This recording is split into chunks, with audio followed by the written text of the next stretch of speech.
Hello, everyone. Welcome back to a JHS Interviews. Is John Henry Soto, and I'm actually going to do one thing before we actually get started, which is what happens is my YouTube channel decides to start playing, and I start hearing it. So now I'm hearing my delayed conversation, and it becomes a little distracting, as you can see.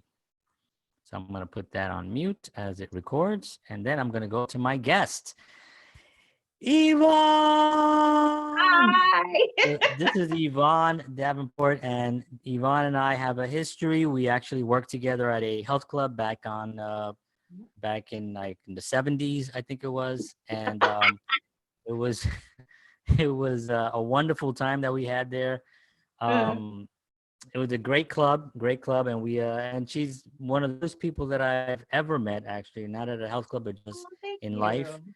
and a very smart, well-intentioned, and with a high purpose individual. So she was on my list. I have a list here of people that I say I'm gonna ask. Hmm. She's on my list, and I asked her, and she said yes. Of So, course. Yvonne, what was that? Yes, I I said, of course, appreciate of that course. so much. Yeah, thank you. How you doing? How are you? I'm good. I'm good. I mean, we're all trying to manage as best we can during this quarantine and being at home. But I am grateful and thankful that I am sheltering in place with people that I love and also like, because sometimes there's a difference between the two. Um, so it's been good. I mean, I've been able to work from home, so that's also a blessing because some people don't have their jobs now, or if they're essential workers, they still have to go to work. And so, I'm counting my blessings. So good, Yeah, all that's things awesome. considered. Yeah. Good. Now your wife, you have three boys. I mean, Mm. I have one, and I have no hair left. You know, I mean, how do you manage that? I mean, and I know your personality.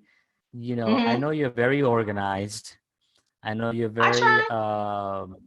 and yeah, you're very organized, and so I would assume that you apply a lot of that to raising your children. But how has that been for you? Well, it's actually been really good. I mean, obviously, having three children, any boy or girl, it's just a lot because, then once you get above one, it's like one person's asking for this and somebody's asking for that. And so it's kind of like combating interest. Yeah. But at the same time, I'm also very blessed to be married to someone that is like a partner. He's not just, Mhm. my husband, but he's also a partner and we're in this together.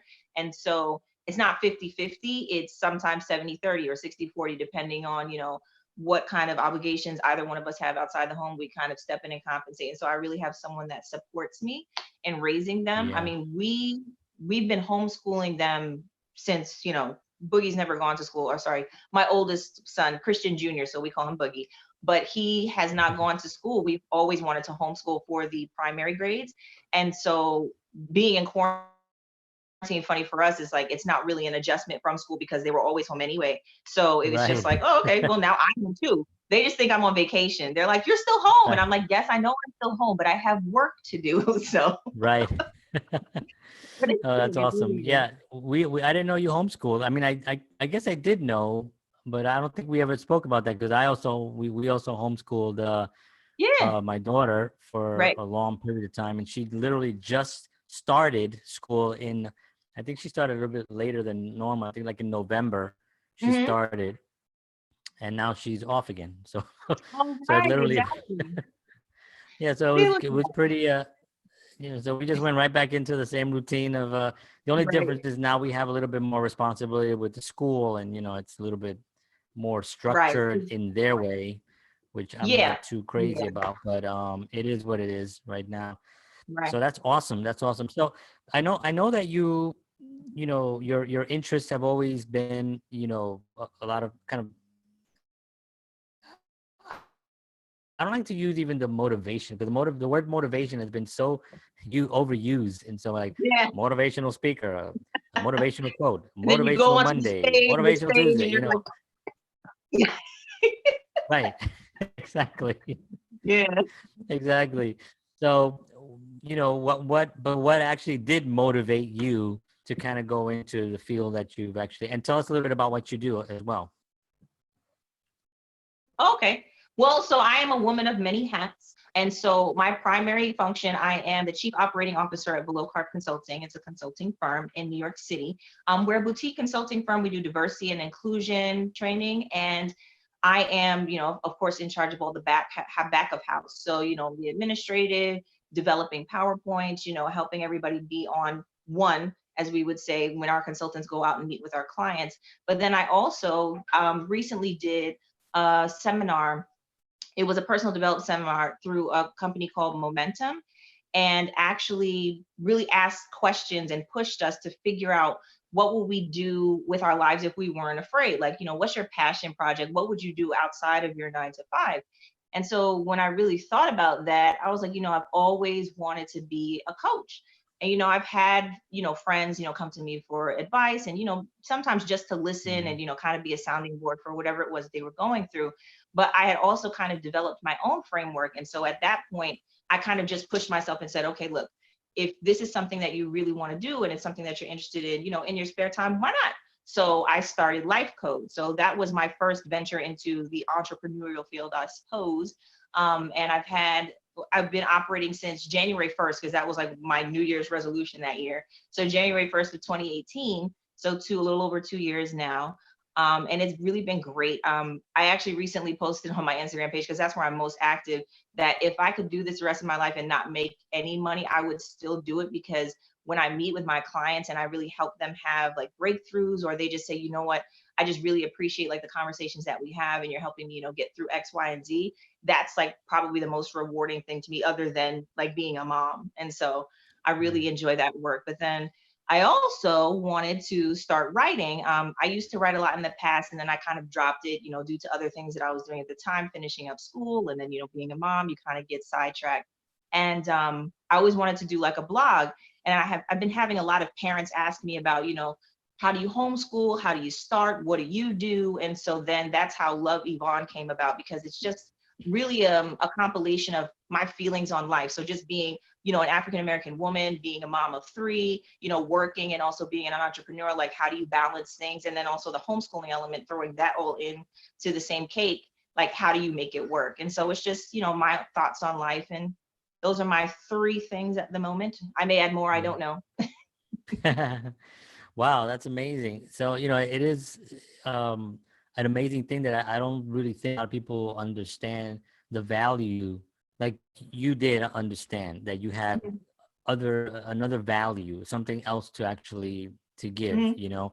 And I think there are a lot of people in during this quarantine right now, probably at home, realizing that they want to do something else, and Right. and now with this time that they're able to maybe focus on that thing that they've been wanting to do. Mhm. That it's a scary feeling, Yeah. obviously, because it's something that, whatever it may be, it may be something that they've been discouraged in the past. Right. But what was the moment for you? Like, was there a moment that you said, oh, like, cause you said people come to you for advice, and Mhm. I think I can totally see that you are that person that you would get that phone call at 2 o'clock in the morning from somebody that's like, you're not gonna believe what he did to me. Yeah, right. Like, oh no, what He told, happened now?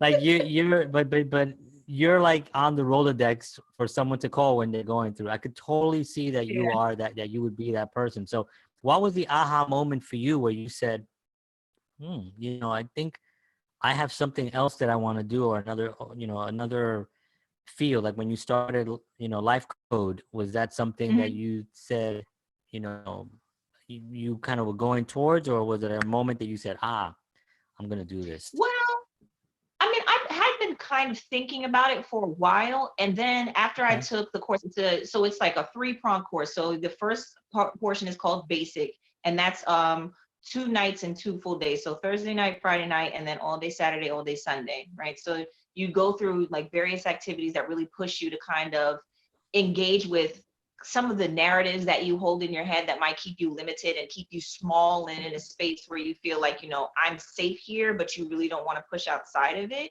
And so that's kind of the theme for all of Momentum. But then you go to Advanced, and Advanced is 4 full days. That's Thursday, Friday, Saturday, and Sunday straight through.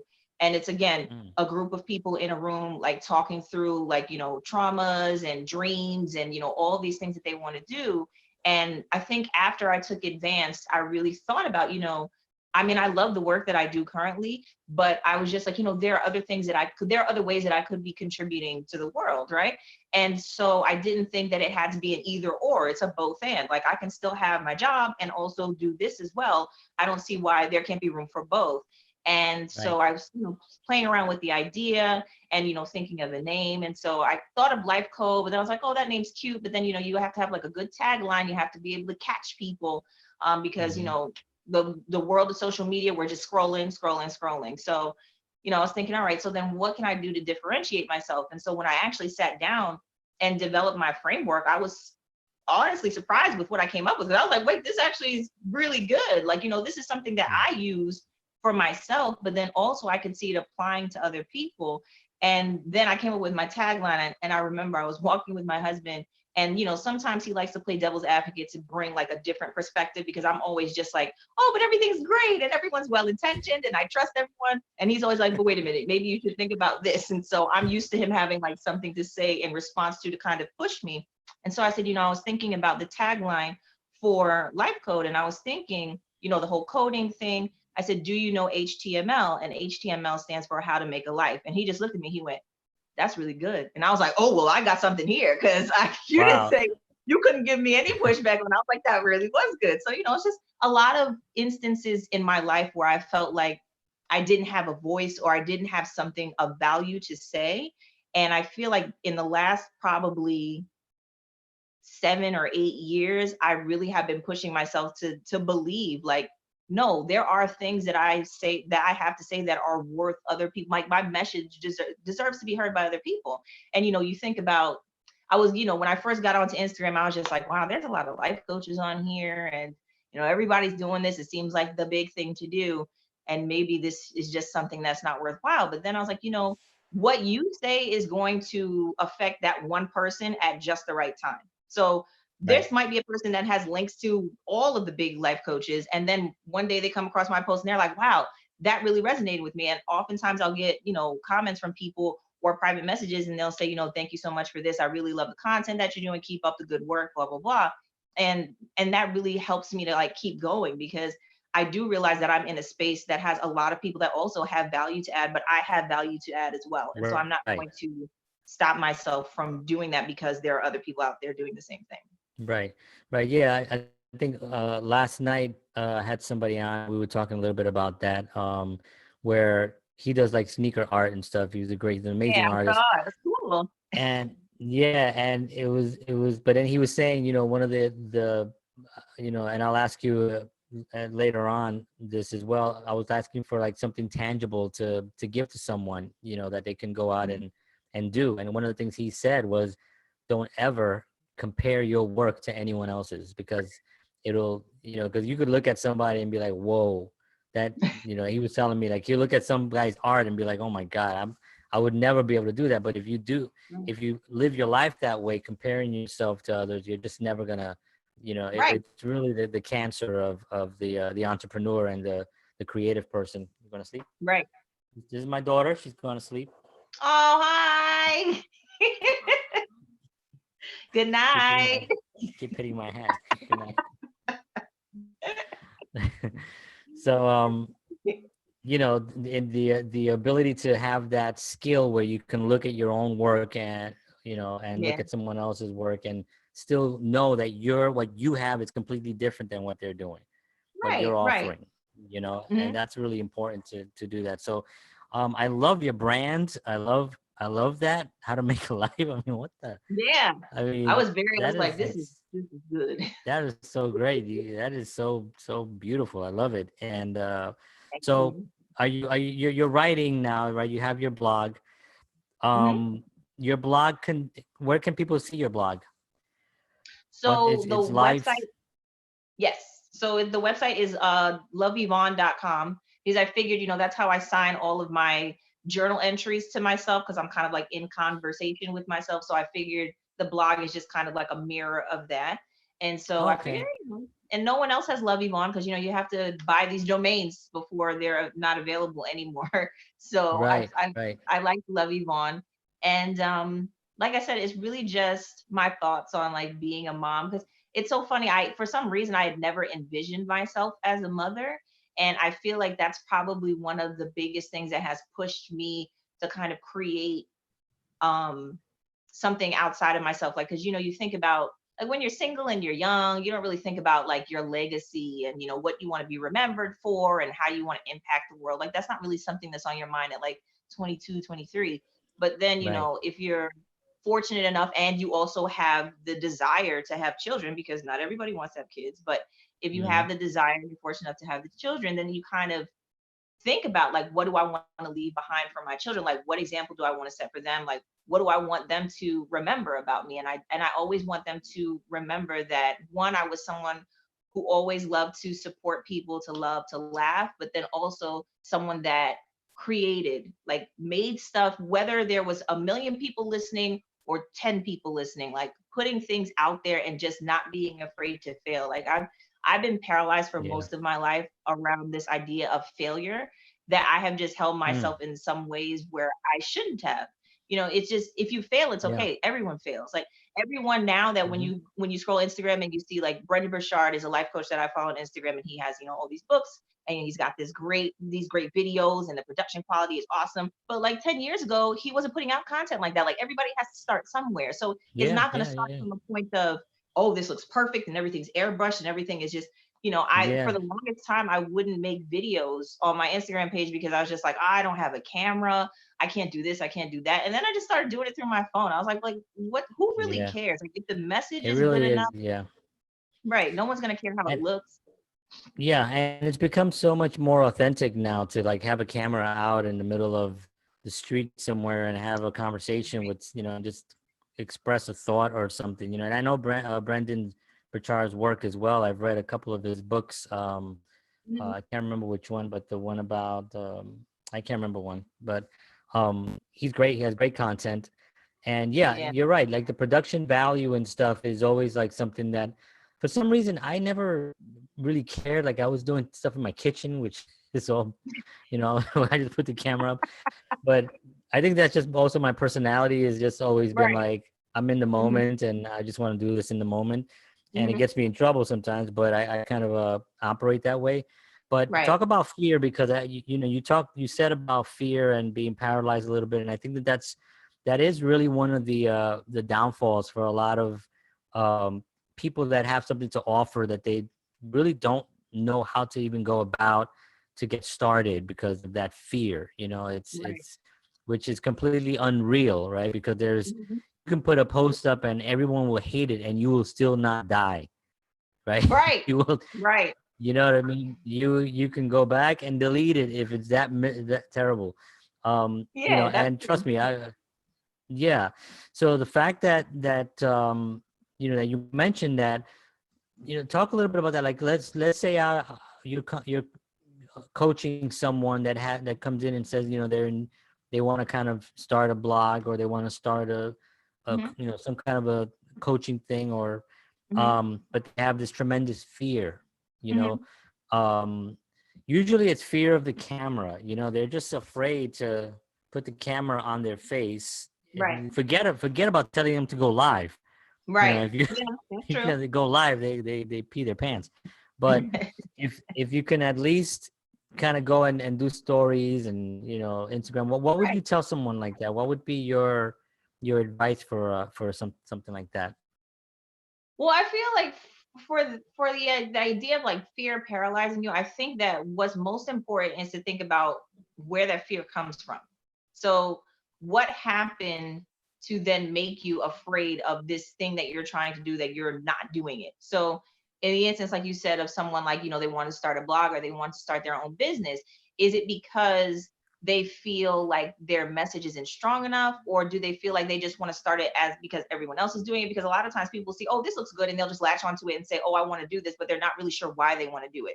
So I feel Right. like answering that question around why you're afraid, and also why do you want to do the thing that you want to do that you're so afraid to start, Like you have to really answer those questions and be honest with yourself about your level of commitment, because you can't do everything all the time. Sometimes you have to pick certain things up and put other things down, but you can be honest with yourself and say, this is my level of commitment, this is what I can do, and this is what I'm willing to do at this point. So I think that that really establishes a baseline, so that Yeah. then you can really be honest with yourself and say, okay, like I said, what's my level of commitment? What am I willing to do at this point? Like in 3 months, where do I see this working out? Because for people who are afraid of the camera, start a podcast. You can still get your ideas out there, or not even Right. so much as a podcast. Some people have posts where you can hear their voice, but then the words like show up in the post, like you're That's reading out right. to them. You can Mm-hmm. also do that if you have a fear of the Mm-hmm. camera.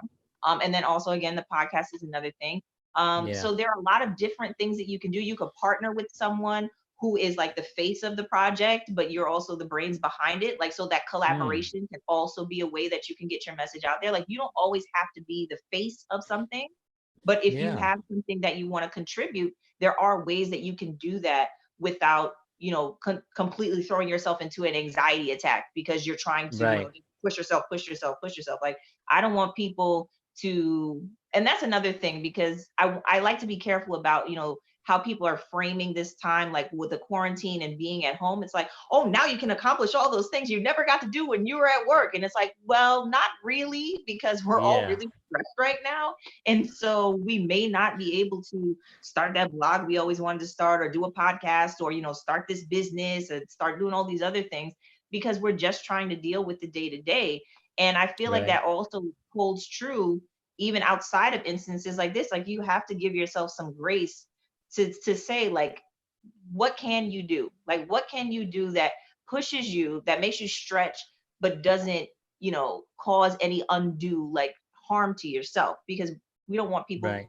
all these things and burn out, going into the hospital because their anxiety, they're not eating, all these other things that can manifest themselves because you're doing too much. So it's a hard Right. balance, but Yeah.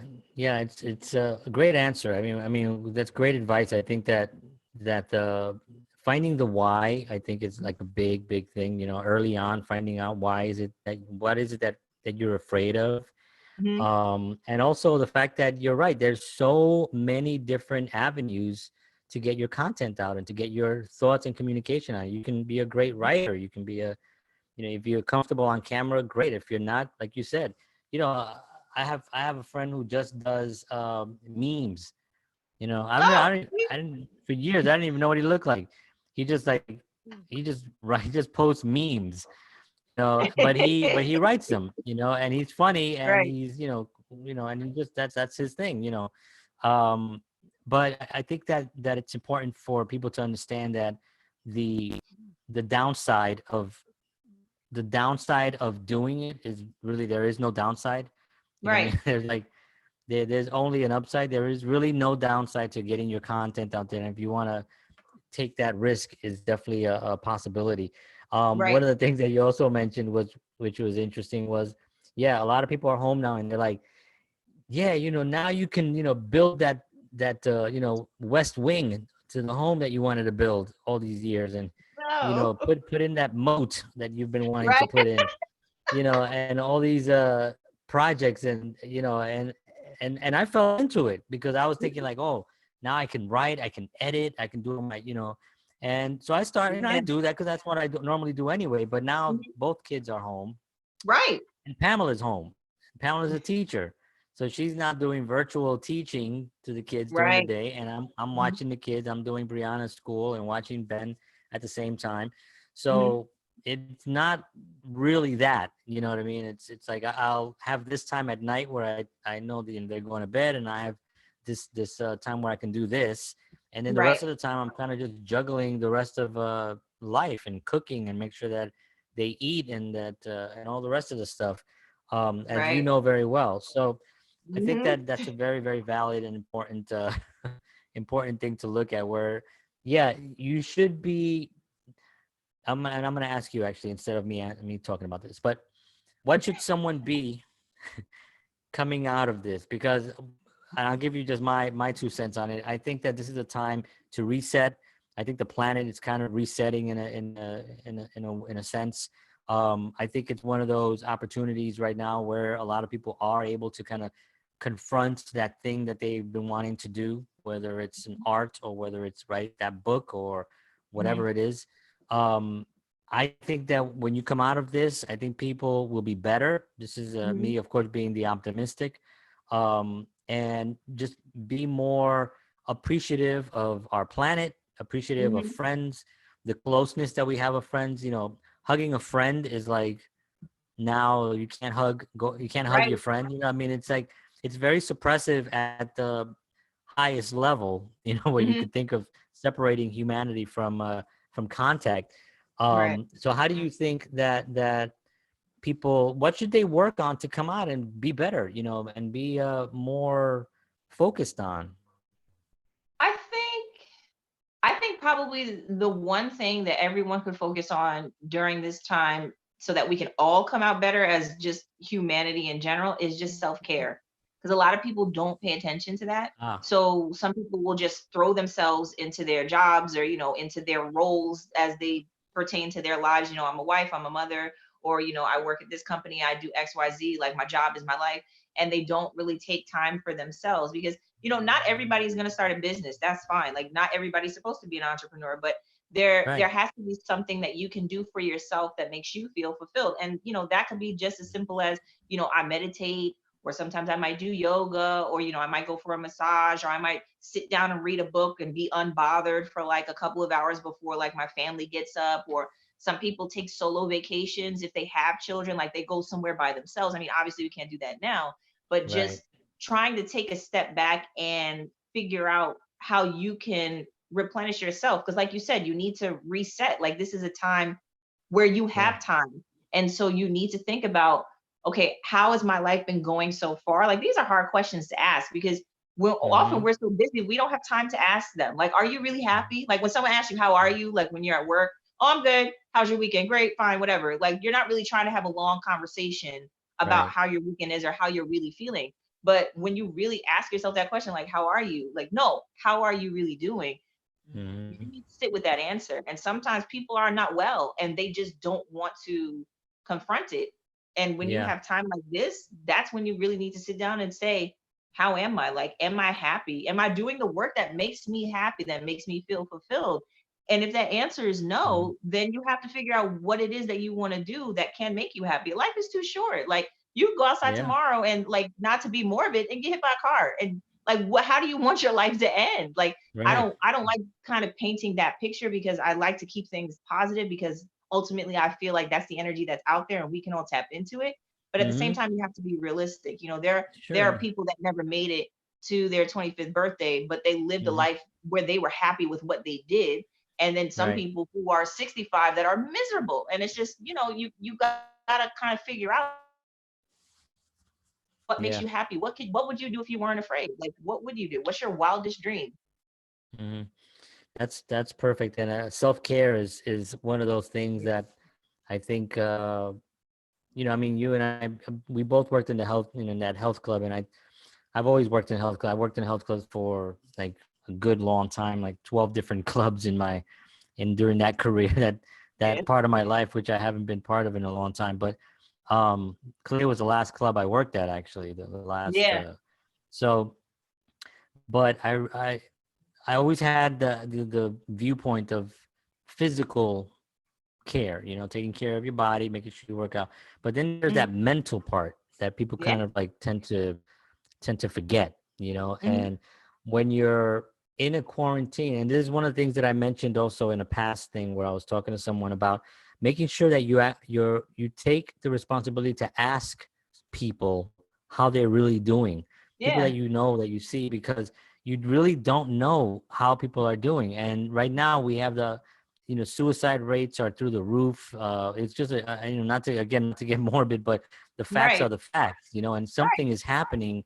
People, you don't know who's really on the edge, Mhm. because again, there's that social veneer of wanting to be okay, and say, hey, how you doing? Yeah, I'm good, everything good? Yeah, I'm good, stay Yeah. safe, stay safe, stay safe, that whole Right. thing. And it's really become but it's so important to be able to, like, ask somebody and be like, hey, how you really doing? How's it going? Hmm. And also telling people that you love them. I think that that's something like I've been I'm a corny guy. I do that all the time. I make friends uncomfortable, mostly my male friends, because I'll tell them, I'll be like, listen, man.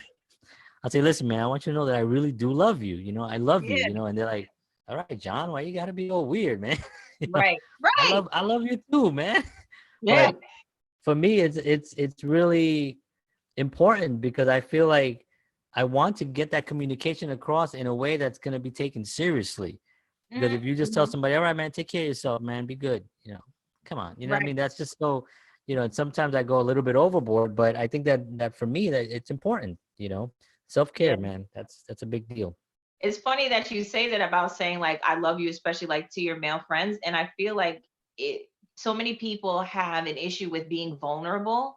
Like Mm, there's like this culture of, well, I'm not gonna put myself in that situation. Like I've seen like some friends of mine who are like in dating, they're single and they're like, well, I'm not gonna do this because then he could, do this or go cheat with blah blah blah blah and all these other things. And it's just like at this point, hmm, what you should be allowing yourself to be is vulnerable because you don't want to start off a relationship or any interaction with any person. So not just like a romantic relationship, but even a platonic, familial, whatever. But you don't want to have a relationship where you always hold back, where you're like, oh, yeah, I can't be the first person to do this, or I can't say that because of X, Y, and Z. Like you have to right. allow yourself to be vulnerable and take risks. I mean, I tell my boys all the time that I love them, and they say to each other. Sometimes I remember we went to the park. This was before I had Owen, so it was just Boogie and Tyler. And we went to the park and they were playing in different areas of the park and Boogie called Tyler and he's like, Tyler. And Tyler responds and he says, I love you. And he's like, I love you too. And then they just go back to playing. But like That's awesome. that's the type of Yeah, relationship that I feel people should yeah, have. It's like there's nothing yeah, wrong with telling someone that you love them. And there's nothing wrong with yeah. saying you enrich my life in a way that if you were not here, there would be like a hole. The people are in our lives for a reason, and we need to honor that. And we need to honor these people because, like I said, we're not going to be here forever. They're not going to be here forever. And Hmm. so you want to like the old term says, you give them their roses while they're here. You don't want to wait Hmm. until they're gone and then you're, writing a eulogy and then you Right. have all these nice things to say. You let them know now, and you let people know also that it's okay to be vulnerable and it's also okay to show your emotions. Yeah. Yeah, and I think that that shield that you talk about, people put up these shields. I've always been I'll meet someone and like within 5 minutes, you know, I'm like, oh, this person is awesome. I am in love with this person. You're awesome. I think you're the greatest person ever. And I Yeah. think that I freak out people sometimes like that, Uh-huh. and it's not that I'm like this great people person. I'm even though I'm kind of like extrovert, I do have I like to be alone basically. I do like Yeah. writing. I like being Me too. quiet in a quiet room with my guitar and just Hmm. I'm not I'm not the life of the party. If I'm go to any party, I'm in the corner somewhere. But if I meet someone, if I walk in a room and I see the room and I'm thinking, all right, this is a cool room, and I see a little click going on over there, I can feel the energy of the room. 99.999% of the time, I would find where the energy is, and it's Right. because I'm open. Like what you Hmm. said, I am making myself vulnerable because I'm confident in who I am. You know what I mean? So Right. I'm not gonna get hurt.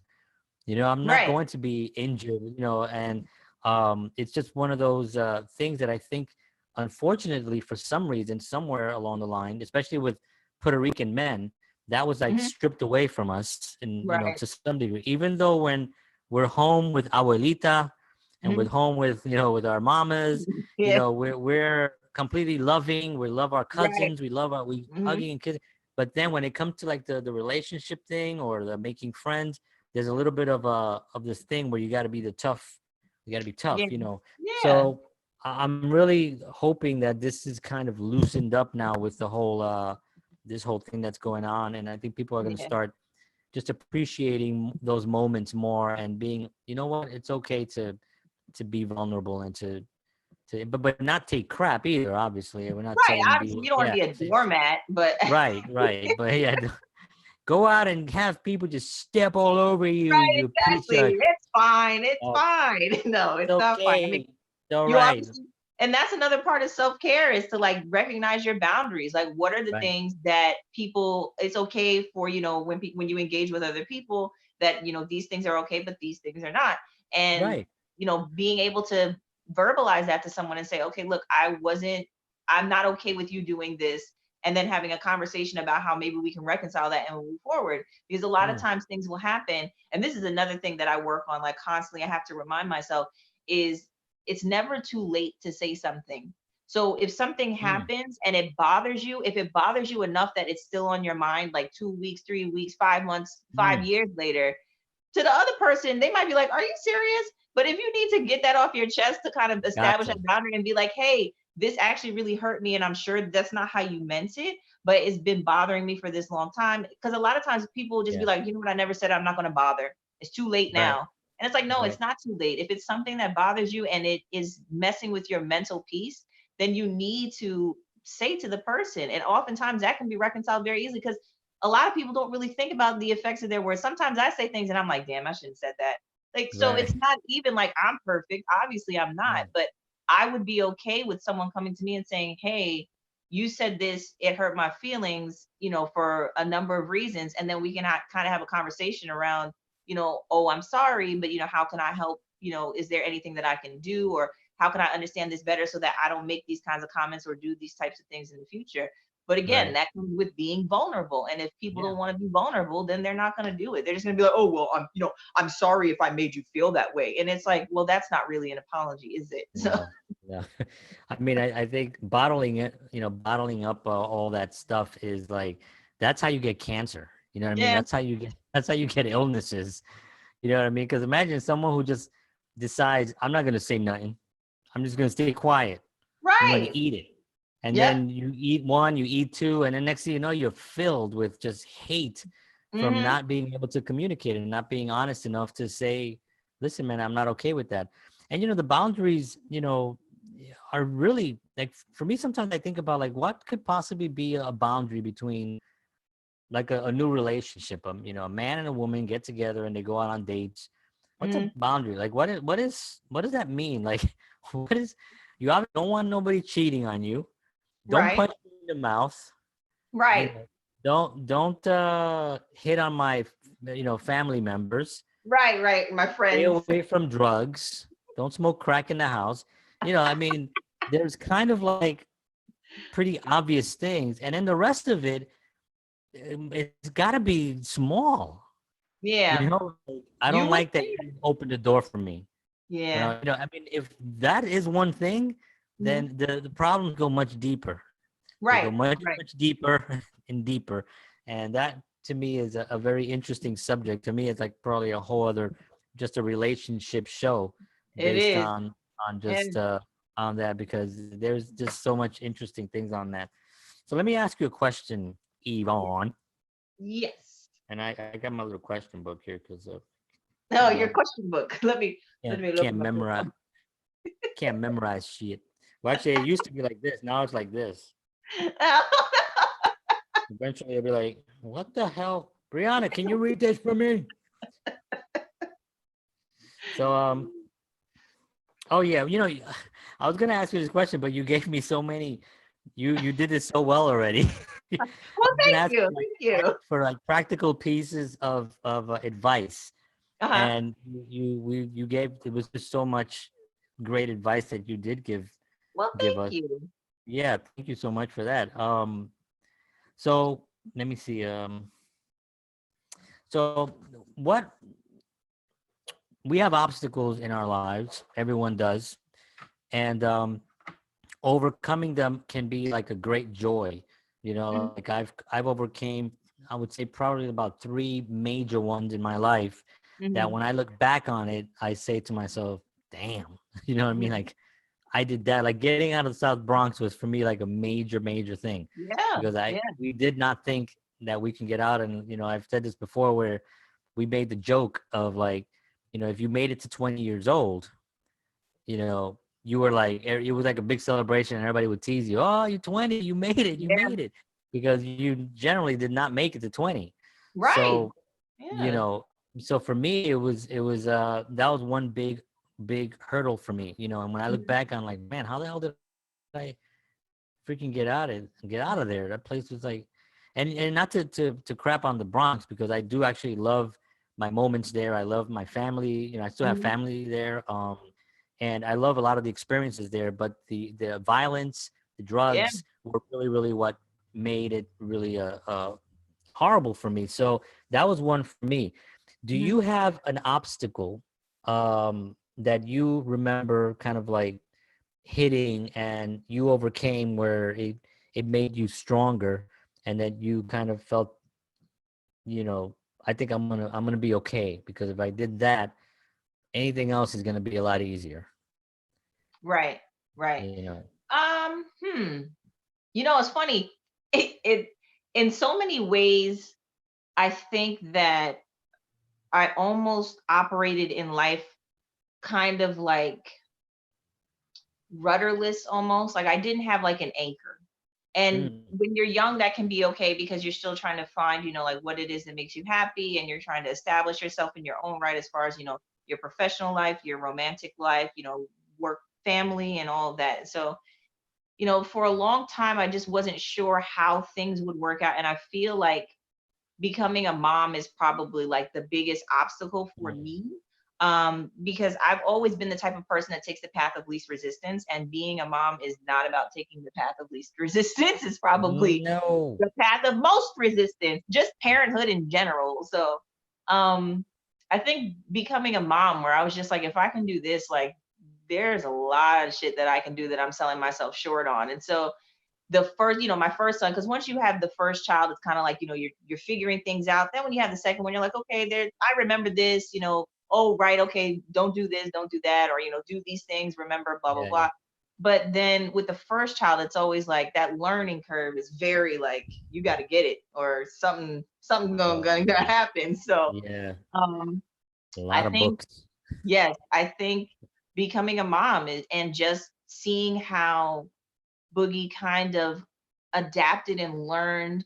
And still to this day, he amazes me. I'm also very corny. That's why you and I bonded the way that we did. Right. That's why, and that's why we're still friends now, because we're both very, very corny people. But I Absolutely. sometimes will look at him and just say to myself, like, I can't believe that I had a hand in creating you. Like, and obviously, So you funny. have children, huh? No, go ahead. I'm sorry. Go ahead. I was just saying that today to Pamela about my son, like literally today. Right. And I think I do I that all the probably time. say it like I probably say it like all the time, but All the today in time I particular, do. I was like, But when you think about it though, you have a child, and you teach them the things that you want them to know, that you think are important. You're trying to pass things on to them so they can kind of operate in the world and be successful at whatever it is they want to be successful at. But you don't really know like how certain things are going to land, and then outside influences, your friends and other family members, and how that can kind of affect how they ultimately grow up. And just seeing how independent he is, but also how loving he can be, and how he mm, takes information and kind of rearranges it in a way that I never would have thought of before. Like just thinking about how school works in general and how I was exposed to school, I really like that Christian and I decided to homeschool him, because we really had to kind of rework how we think about school. Because obviously we went to school, we were there from like 8 to 4 o'clock. Now kids are there from like 7 to 5 or 6, and it's like, I was used to that schedule. And you had math first, or whatever your schedule was. You had lunch at this time, then you had your yeah, extracurricular activities, and it was all very structured. But even though we don't have that at home, he's still learning. Like there are things that he tells me that I don't even know, and I don't know how he learned them. So I'm right, just like, I didn't even teach you any of this stuff. How'd you find this out? And so yeah, he'd be like, oh, I wow, watched this show. It's an educational show called Storybots, and they taught us about how electricity works and how right. electrons jump from atom to atom, and that causes electricity. And I was just like, great, There you that's go. wonderful. That's But they're great. learning, and they're able to learn because of the love of learning that we instilled in him from the beginning. We always read to him and explored different things, and took him out to like zoos and parks and different types of shows, and kind of exposed him to that side of life, so that he would say like learning doesn't just happen in a classroom, it happens Hmm. all the time. And so even though like some days we may not follow the schedule that we put for homeschool, he's still learning. Like, it's just that we didn't do it that day, but that doesn't mean that he didn't learn anything that day. That just means that Right. he didn't do his writing practice that day. But that's really what it boils down to. So I feel like Yeah. being a mom and taking on homeschool has taught me that if I can do this, then I can literally do anything and try and stop me. Yeah. There you go. Love it. Love it.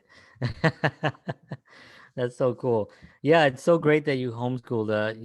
We did it. Um, for Banana, and she went to to some school last summer. They went to Florida. They spent the whole summer in Florida last year, and Mhm, so she went to school there for like the 2 months or whatever it was. mhm. And so she liked the school. It's difficult because people, the obvious thing is like, well, where are they going to get their socialization? Oh God. And I'm thinking like, well, let me explain something to you about home. And we're not going to go into this with, again, this could be a whole other show, but I will say the homeschooling thing, because man, we go into it all the time. But you know, you know, don't talk in class. Sit down. Don't Mhm, talk online. mhm. Don't talk to your friends raise your hand. Right. That is not social. That is No, not socializing a child. You know what I no. mean? That is the opposite of socializing. That is actually indoctrinating a child into some kind of behavior that you want the child to kind of operate Right. on. Which Right. again, I ain't going in there. I'm not going into this right now because there's a whole other world. But Mhm, to me, the homeschooling thing makes so much sense for you because of how social you are. You know mhm. what I mean? You're a very social, outgoing person, so it makes sense that your kids are going to actually gravitate towards that because that's what people respond to. That's why good teachers are usually happy people. You know Right. what I mean? Right. If I you mean, and that's funny that you say that because we actually had Boogie in a summer camp last summer, and I was actually very nervous because he'd never been in. He has a science class that he goes to every week on Wednesdays. Kitty Science is a great program, highly recommended for anyone that lives in Brooklyn. But that was his only experience with a classroom setting, and so I was kind of apprehensive because I knew he would be there from like 8:30 in the morning to like 2 or 3 o'clock in the afternoon, and they had like wonderful activities where they do learning for like the first half of the day, and then the second half they would have a swimming practice on one day, on another day they'd have soccer, and then like a different day they would have some type of uh physical activity like a fighting style. I think one time it was capoeira, but it was a great program, and so that's why we wanted to get him into it. But I was right. worried because I'm like, we don't have this type of structure at home. How will he adjust to it? And he was fine. Like, Of I was course. so worried. I was like helicopter mom asking the teachers, Right. like, is he okay? Is he being disruptive? Is he listening? And they were like, he's fine. Yeah. They were like, he Yeah. raises his hand when he needs to talk. They're like, sometimes he gets distracted, but he's a kindergartner, so that's gonna Yeah. happen. They're like, but Right. there's nothing that he's doing that would make us think that there was an issue with him being homeschooled. And that also really put a lot of my fears at ease, because that's one of the things you worry about when you kind of take this on, this different way of living, is that a lot of Right. people don't understand it looking from the outside, and they're like, oh, they're that weird family that homeschools or whatever. And then Right. you're kind of worried about how your child will act with other people outside of the home, and they've been fine because we are fine, and it's not a weird homeschooling thing. It's just we're all learning together, and Yeah. we're learning at our own pace. So that's why he knows certain concepts that are like second, third grade, and other things where Right. he's right on target, because that's just how it works. But that's how it works Right. in school. I remember I was Yeah. more advanced in writing, but my math definitely needed some help. So Yeah. And it's only been about 100 years that we've had this kind of school system here. So right, it's not, that's how people learned before, people. they were home. They were home. Where the hell you think people were before? They were like they were public schools that just were here Right. when we were cavemen. We were like, Even better, they had "Woo." apprenticeships, which I am a big Right. proponent of. An Apprenticeship. apprenticeship Yeah, is great. exactly. I was just gonna say that. Yeah, you became an apprentice to someone on a Right, job that you wanted to do. I want to do that. So I'm gonna right. go as an apprentice. Mhm. How, how is that? Anyway, all right. Because this is the whole, How that'll be did a we get whole to thing. where we are now? I know. So let me ask you, what do you have planned for the rest of 2020 when we're paroled? Do you have are you writing a book? I feel like you I am not. Have a book. I was thinking about it. That was one of the other things that was like out in the ether. So I was like, Yeah. maybe I'll dabble a little bit. I'll see how I'm feeling tomorrow. Yeah. But No, I I definitely see a really book don't. somewhere there. Yeah, it's funny. I saw a meme because you said, your friend makes memes, and I saw one recently that said the real joke was on everyone who bought a planner for 2020. Like, yeah, because all that shit I had planned for March and April went out the window. So Done. Oh man, that's right. I know. I I'm know. trying to take it in like 90-day bits. So like the next 3 months, I can kind of like clearly see where I'd like to go.